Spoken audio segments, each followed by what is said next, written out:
جان لے لو مگر دل نہ لے سکو گے میرا، اسے تو رکھا ہے سرکار دو جہاں کے لیے۔ بسم اللہ الرحمن الرحیم۔ ان الذین آمنوا وعملوا الصالحات سیجعل لهم الرحمن ودا۔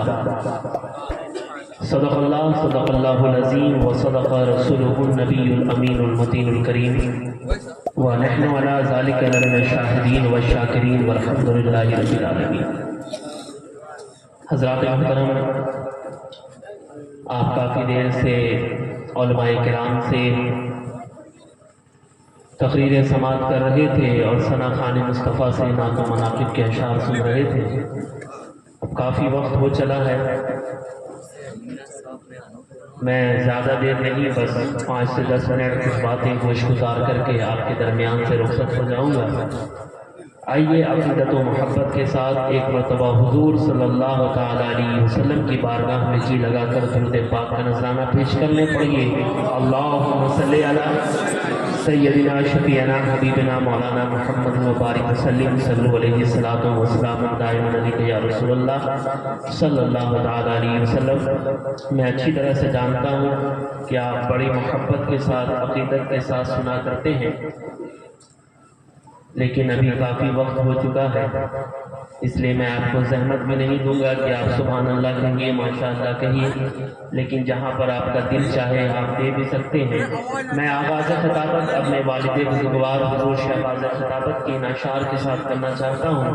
حضرت فرماتے ہیں زبان ملی ہے تیرے حسن کے بیان کے لیے، یا رسول اللہ زبان ملی ہے تیرے حسن کے بیان کے لیے، جبین شوق تیرے سنگ آسماں کے لیے، اور یہ جان لے لو مگر دل نہ لے سکو گے میرا، اسے تو رکھا ہے سرکار دو جہاں کے لیے، اسے تو رکھا ہے سرکار دو جہاں کے لیے۔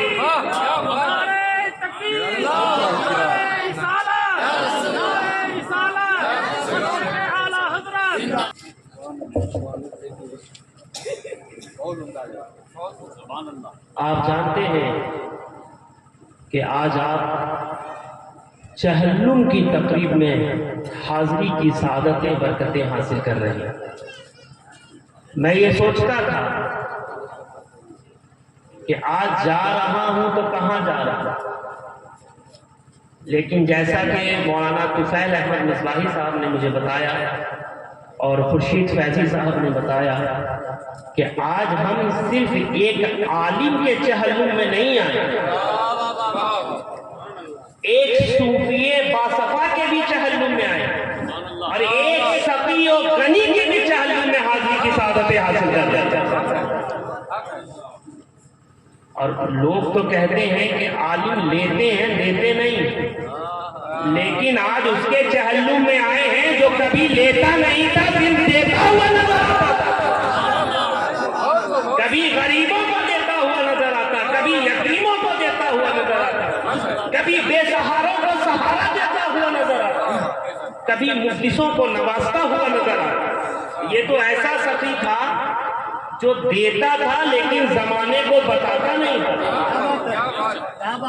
یہ تو ایسا سخی تھا کہ جو دیتا تھا لیکن گھر والوں کو بھی خبر نہیں ہوتی، بیٹوں کو بھی خبر نہیں ہوتی، بچوں کو بھی خبر نہیں ہوتی، یہ تو ایسا سخی تھا۔ شاعر مشرق علامہ اقبال نے کیا کہا تھا، یقین محکم عمل پہم محبت کا کہے عالم، جہاد زندگانی میں یہ ہے مردوں کی شمشیر۔ آج آپ ایک صوفی باصفا کے چہلم میں حاضر ہیں، اور آج تو لوگ صوفی کم صافی زیادہ نظر آتے ہیں۔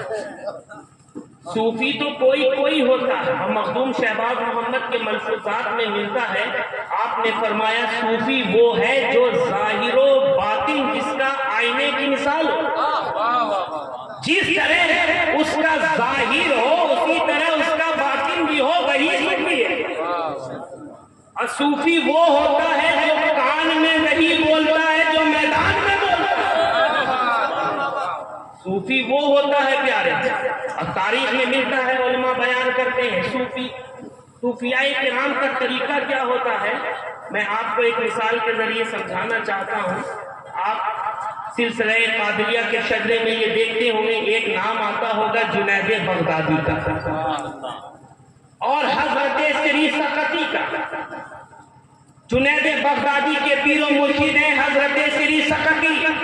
آپ دونوں ایک راہ سے گزر رہے تھے، کیا دیکھتے ہیں وہاں لوگوں کا ہجوم لگا ہوا ہے۔ حضرت سری سقطی اپنے مرید صادق جنید بغدادی کو کہتے ہیں جنید جا کر دیکھو وہاں کیا ہو رہا ہے۔ جنید جاتے ہیں اور دیکھتے ہیں کہ ایک شرابی ہے جو نشے میں دھت ہے، کوئی اس کے کپڑے سے کھیل رہا ہے، کوئی اس کی داڑھی سے کھیل رہا ہے، کوئی اس کو پریشان کرتا ہوا نظر آتا ہے۔ آتے ہیں اور اپنے پیر و مرشد کو بتاتے ہیں۔ اب حضرت سری سقطی یہ نہیں کہتے ہیں چلو یہاں سے کہیں اور چلتے ہیں، بلکہ سری سقطی یہ کہتے ہوئے نظر آتے ہیں کہ جنید مجھے اس شرابی کے پاس لے کر چلو۔ حضرت جنید اور سری سقطی کو جیسے ہی آتے ہوئے لوگوں نے دیکھا، سب نے راستہ چھوڑ دیا۔ حضرت سری سقطی اس شرابی کے قریب جاتے ہیں، پانی منگواتے ہیں، اپنے دست مبارک سے اس شرابی کا چہرہ دھلتے ہیں۔ چہرہ دھلنے کے بعد رب کے حضور یہ دعا کرتے ہیں، اے مالک و مولا، جو تیرے بندے سری سقطی کا کام تھا اس نے کر دیا، آگے کا کام تیرا ہے، آگے کا کام تیرا ہے۔ یہ کہہ کر گزر جاتے ہیں۔ رات کے آخری پہر میں تہجد کے لیے بیدار ہوتے ہیں، جیسے ہی مسجد میں داخل ہوتے ہیں تو کیا دیکھتے ہیں، آج جس شرابی کا چہرہ دھلا تھا وہ سری سقطی اور جنید بغدادی سے پہلے مسجد کو پہنچا ہوا ہے، اور مسجد کے در و دیوار سے یہ آواز آ رہی ہے کہ اے سری سقطی، آج تو نے اس شرابی کا چہرہ دھلا تھا، میں نے اس کا دل دھل دیا۔ اس لیے کہ دل پاک نہیں تو پاک ہو سکتا نہیں انسان، ورنہ ابلیس کو بھی آتے تھے وضو کے فرائض۔ آج آپ خورشید ملت کے چہلم میں حاضر آئے ہیں سارے، تقریب کا کوئی ماحول نہیں، جتنا رس تھا سب کو چوس لیا گیا۔